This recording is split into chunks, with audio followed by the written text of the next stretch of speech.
राधे राधे। जय श्री कृष्ण। आप सभी लोगों को अक्षय तृतीया की हार्दिक शुभकामनाएं। आज मैं आप लोगों को बताने जा रही हूं कि अक्षय तृतीया की वह 7 कहानी और क्यों माना जाता है अक्षय तृतीया को सबसे ज्यादा शुभ। क्या क्या हुआ था इस दिन, आइए जानते हैं। अक्षय तृतीया को क्यों इतना शुभ माना जाता है, इसको लेकर के हिंदू धर्म में कई पौराणिक मान्यताएं चली आ रही हैं। ऐसा कहा जाता है कि इसी दिन त्रेता युग का आरंभ हुआ था और इसी दिन से महाभारत दिखने का शुभ आरंभ हुआ था। ऐसी ही 7 कहानियों के बारे में आज मैं आप लोगों को बताने जा रही हूँ, जिसकी वजह से अक्षय तृतीया को सबसे शुभ तिथि माना जाता है।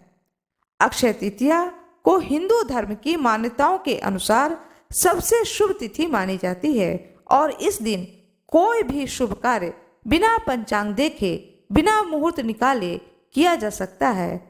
कहते हैं कि इस दिन त्रेता युग का आरंभ हुआ था और भगवान परशुराम का अवतार भी इसी दिन हुआ था और भी कई शुभ पौराणिक घटनाएं इस दिन हुई थीं। पौराणिक मान्यताओं के अनुसार अक्षय तृतीया के दिन ही भगवान श्री हरि के 6ठे अवतार परशुराम जी का प्राकट्य हुआ था। ब्राह्मण होते हुए भी काफी आक्रमण स्वभाव के थे परशुराम जी। इनके अंदर ब्राह्मण होते हुए भी क्षत्रियों वाले सारे गुण थे। अक्षय तृतीया का कृष्ण और सुदामा से भी संबंध है। कहते हैं कि जिस दिन सुदामा अपने मित्र भगवान कृष्ण से मिलने गए थे, वह दिन अक्षय तृतीया का ही तिथि था। सुदामा के पास में कृष्ण को भेंट करने के लिए चावल के मात्र कुछ मुट्ठी भर दाने ही थे, जिसे उन्होंने भगवान श्री कृष्ण के चरणों में अर्पित कर दिया था। उनके इस भाव के कारण भगवान श्री कृष्ण ने उनकी झोपड़ी को महल में बदल दिया। इस तरह से सुदामा जी को भी इस दिन अक्षय निधि की प्राप्ति हुई।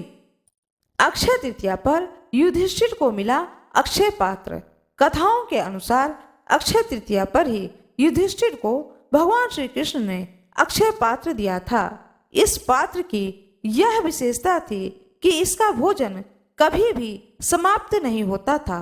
इसी पात्र की सहायता से युधिष्ठिर ने अपने राज्य के भूखे और गरीब लोगों को भोजन उपलब्ध कराते थे। भविष्य पुराण में अक्षय पात्र का संबंध मनुष्य के दान धर्म से बताया गया है। अक्षय तृतीया पर महाभारत लिखने की शुरुआत। अक्षय तृतीया के दिन महर्षि वेद व्यास जी ने महाभारत की कथा को सुनाना आरंभ किया था और भगवान श्री गणेश जी ने इस कथा को लिखना आरंभ किया था अक्षय तृतीया के ही दिन। इसी वजह से कहा जाता है कि महाभारत का युद्ध भी अक्षय है, जिसके उदाहरण आज भी कहीं न कहीं देखने को मिल जाते हैं। अक्षय तृतीया पर त्रेता युग का आरंभ। भविष्य पुराण में बताया गया है कि अक्षय तृतीया को युगादि तिथि कहा जाता है। दरअसल इसी दिन से त्रेता युग का आरंभ माना जाता है, इसलिए इस दिन को शुभ कार्यों के लिए सबसे शुभ मुहूर्त के तौर पर देखा जाता है। मान्यता है कि अक्षय तृतीया के दिन हम जो भी कार्य करते हैं उसमें हमें अक्षय फल की प्राप्ति होती है और वह पुण्य कभी समाप्त नहीं होता है। अक्षय तृतीया पर कृष्ण भगवान ने की थी द्रौपदी की रक्षा। महाभारत काल में द्रौपदी के जो चीर हरण की घटना हुई थी, वह बहुत ही कष्टदायी घटना थी।